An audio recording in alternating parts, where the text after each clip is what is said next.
This is such a powerful comment. It really deserves to be highlighted. This is also true of the American South. There is a saying, blacks know more about white folks than they know about themselves. Now, I can't speak about the experience of being a black person who's a victim of racism, but as a white South African who grew up under apartheid, I do know something about the psychology of being racist.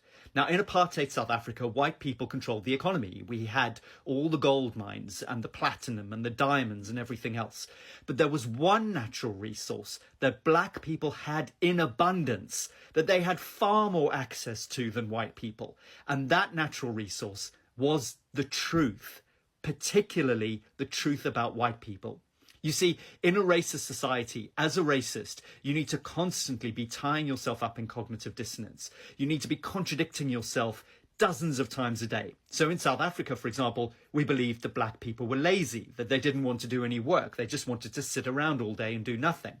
But who did we get to dig the mines, to work in the factories, to drive the buses, deliver the post, build the houses?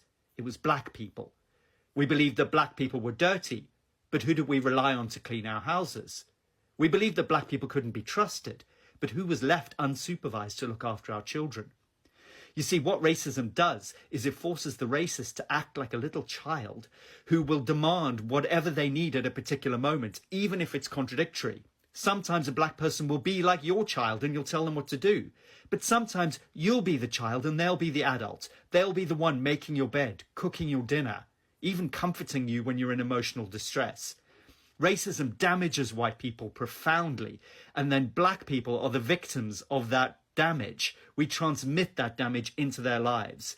But fundamentally, black people will always know more about white people as long as white people continue to be racist, because they will have the objectivity of being able to see that cognitive dissonance from the outside. This is what the writer Rebecca Solnit says about this issue, which sums it up much better than I ever could. I always pair privilege with obliviousness. Obliviousness is privilege's form of deprivation. When you don't hear others, you don't imagine them. They become unreal, and you are left in the wasteland of a world with only yourself in it. And that surely makes you starving, though you know not for what, if you have ceased to imagine others in any true, deep way that matters.